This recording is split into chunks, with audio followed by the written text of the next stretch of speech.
Today, we return to the anniversary of the Taliban takeover of Afghanistan. The Biden administration says that it has accelerated efforts to try and save Afghan interpreters, but many remain left behind. Here's Nick Schifrin. For 2 decades, hundreds of thousands of Afghans worked with the U.S. government and military. Many remain in Afghanistan at risk of being persecuted by the Taliban. They're eligible for special immigrant visas, or SIVs, if they worked by or on behalf of the U.S. for at least 1 year and face ongoing serious threats. The U.S. says 17,000 Afghans have submitted their applications, but more than 74,000 are working their way through the process. The State Department and advocacy groups say, including family members, the number is likely 4 times that. In a moment, I will speak to a veteran leading one of those advocacy groups, but first, the story of a former translator trapped in Afghanistan 1 year on. Before the fall, before the Taliban came in, he begged to come out.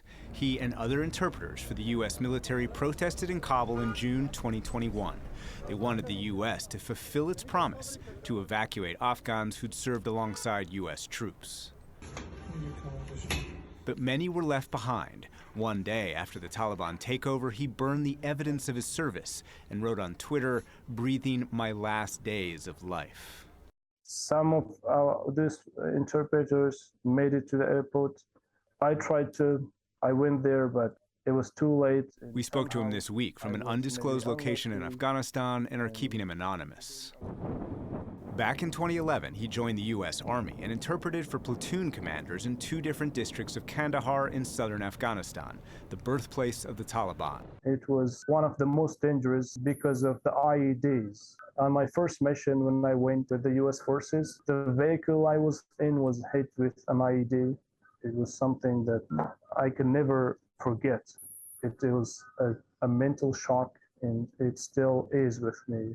What kind of relationships did you develop with the soldiers that you worked alongside? The interpreter was very crucial for everyone, because if an interpreter made a mistake, he could risk the whole platoon, the whole team. I was very friendly with the platoon leaders which I work with, and they were friendly with me, so we used to be like brothers. He says he applied for an SIV, but was initially rejected after his commander, who recommended him, developed PTSD and couldn't cope with helping him. That left him vulnerable 1 year ago, when tens of thousands of Afghans rushed to the Kabul airport. When he didn't make it past the gate, he knew he and his family would be at risk. The Taliban had long ago made that clear. And tell me, what happened to your father? They came inside, they beat my father and also myself, and they're like, "Oh, you worked against us, you worked with international troops, with the U.S. forces, so you were a traitor to the country, you were non-Muslim." When we tried escaping, they started shooting, and yeah, I was ahead of my father, and unfortunately, one of the bullets hit my father. I turned back, I heard him yelling the pain from the bullet. He asked me not to return, just to escape. I wish I was there instead of him, but they took his life because of me. Do you think that there's still a risk today to you and your family? The threat is 100%. If they find out about me, if they know about me and my family, they will punish me, torture me, and finally kill me for my support to the U.S. government. So my message is clear. It's still time to save those who are left behind before it's too late. And I am now joined by Matt Zeller, the co-founder of No One Left Behind. He served in Ghazni province as a soldier and is currently a major in the U.S. Army Reserve. He is also a former CIA officer and ran for Congress in New York as a Democrat. Matt Zeller, welcome back to the NewsHour.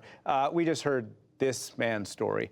We spoke to a half dozen other interpreters who are still in Afghanistan, one of whom switches his house every day for fear of safety. As you understand it, what is the threat that these people face? Simply put, they're going to be murdered. The Taliban was quite clear at Doha. They were asked, is there any room for reconciliation with those who currently work for the Afghan Islamic Republic's government? And they were said, yeah, anybody who works for the Islamic Republic government, we have no problem with them. The folks we have an issue with are the interpreters, those who worked alongside the American forces. They declared them to be something called apostates, which in their perverted view of Islam means they have to be killed. There's a commandment from God that requires them to do it. And the evidence seems to suggest that thus far they're being remarkably successful at that. The Association of Wartime Allies and the Iraq and Afghan Veterans of America, along with Veterans for American Ideals, spent the last couple of weeks polling the left-behind Afghan population, along with the veterans who were involved in trying to help Afghans get out, particularly over the last year. And what they learned was quite shocking.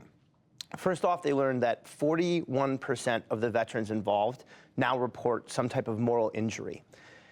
Well, why are they reporting moral injury? They're reporting moral injury because the Afghans that they're attempting to assist are still not making it to the United States, are still in danger, are still being persecuted, and some 40.9% of those Afghans in the last year have gone dark.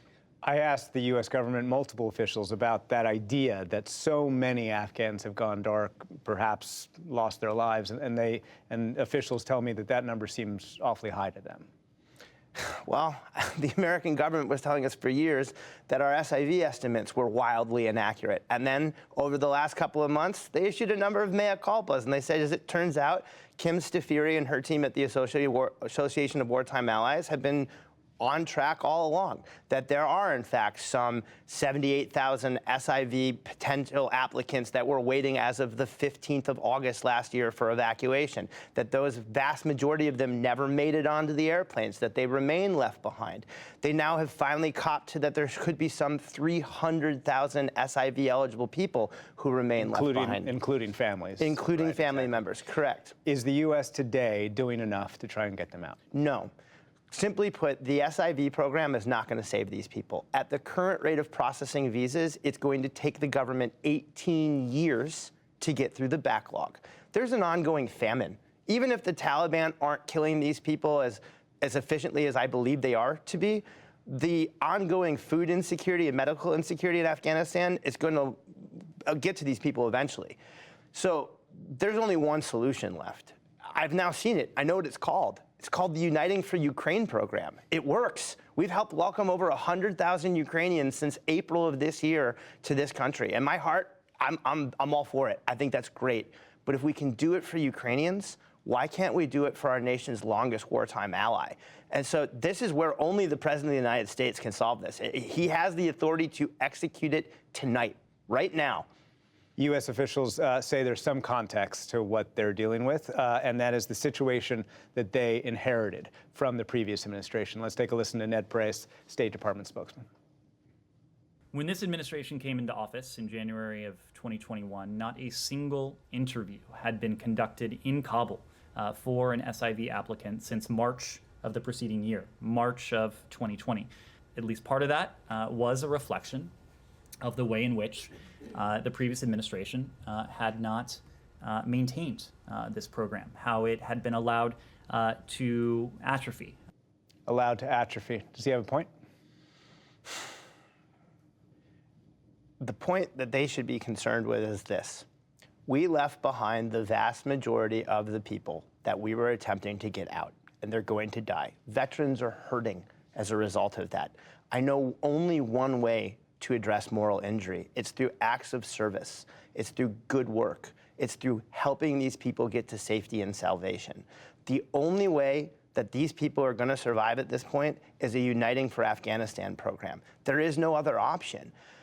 I don't know what it's going to take to convince this president, however, to get involved. He seems to be the one person that doesn't seem to understand that he can actually solve this, that it takes his personal investment. He's the great healer in chief, right? Veterans are hurting. He could help us heal by helping these people get home. And just in a few seconds left, you mentioned this. Not only is it the threat from the Taliban, but it's also a humanitarian crisis across the country. Very quickly, how more difficult is it given that crisis today?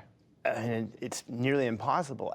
Afghan parents are at the point where they're selling their children to be able to feed their other children. That's hell on earth. We shouldn't have ever abandoned these people to that. We owe them to get them to safety and salvation. Matt Zeller, Thank you very much. Thanks for having me.